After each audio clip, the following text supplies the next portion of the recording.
Iran fired missiles at U.S. troops in Iraq, which the Ayatollah called a slap in the face for the killing of Iranian General Soleimani.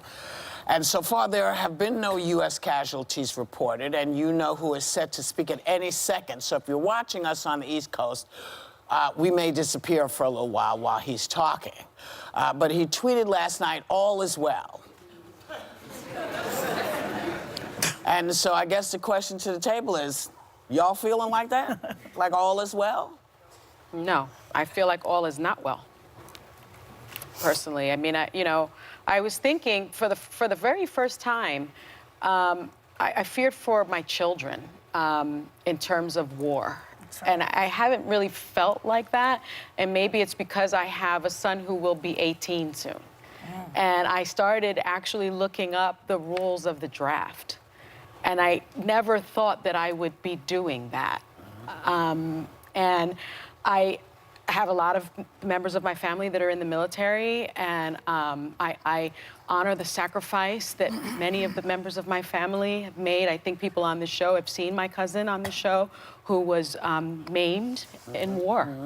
And I know the sacrifices that people make, but I also know that those members of the military that have been deployed and the sacrifices that many of those families will make. And the thought of my son perhaps being drafted terrifies me. I worry about the boys and girls in the Army and the Navy, et cetera. Right now. Yeah. I feel like it's deja vu for some reason. That just about 16 years ago, we were going through something like this with Iraq. You know, and they keep moving the goalposts. Like, first it was WMD, then it was he's a bad guy, and then Saddam is in Al-Qaeda. They just kept changing the reason, and they're doing that now. I was watching Mitch McConnell. If you watch this.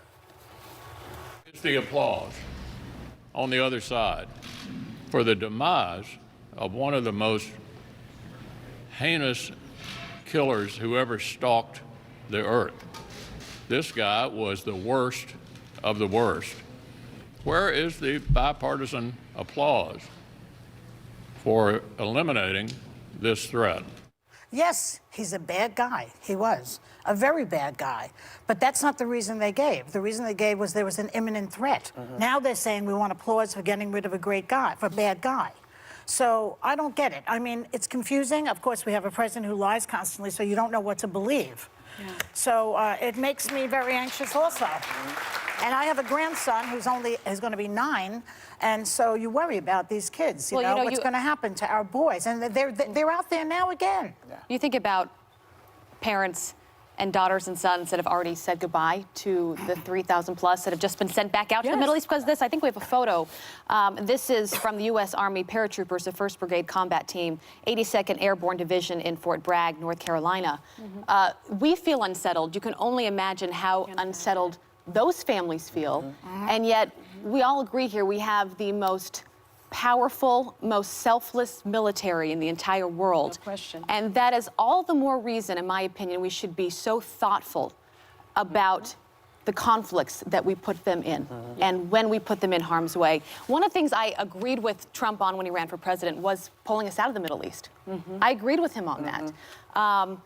Because I think the only thing we can do as a country is learn from the things we get right and learn from things that we don't always get right. And when you look at the Middle East, we are not going to solve their problems. America is not going to solve the problems in the Middle East. If you think about it, we have been there now for 20 years. We have been in the Middle East in some way at war. The longest war, by the way, in United States history.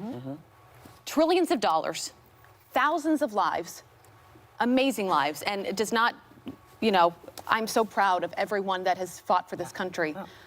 Millions of refugees. And I ask myself, what is the national interest? What is the Middle East a safer place now? Are we in a better place now? And so we have to ask these very serious questions. And I don't know that history will say that killing this terrorist was the right move. Was that a campaign promise he made? Yeah, no, that's a campaign promise.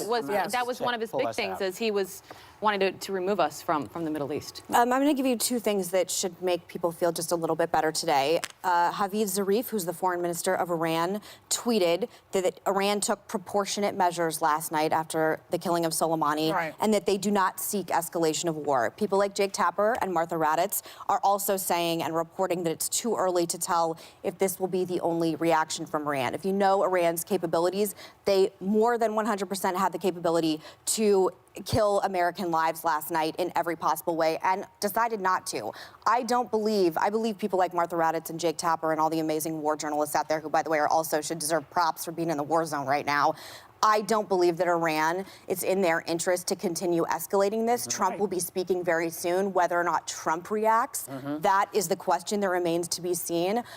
I, as usual, have a different take on this. When I first heard that Soleimani was killed, I was shocked, just given the stature in which he exists as a figurehead in Iran, both militarily and in the government. But people say don't poke the bear. I think it's easy to forget America's the bear. We're the bear. Don't poke us either. And I'm still not sad that this guy is out. Do I completely Nobody's trust sad Trump's? about that. Some of the rhetoric surrounding this has been not on this show, but in the media. The fact that it's been, we had a presidential candidate on yesterday. I had to ask her 3 times if he's a terrorist. That to me was a little strange. But I will say, all of us on this table, I think all of us at home, worst day of my life. Second worst day of my life was the day my brother deployed to Iraq when I was 19 and he was 17. I know the cost of war. I have friends who have lost limbs. I have friends who have committed suicide when they came back after war. I know the cost of it. I'm aware. But I also know that right now we should all take a pause, take a beat, and see what President Trump does. Because right now, as far as I'm concerned, it could have been a hell of a lot worse last night than what Iran did.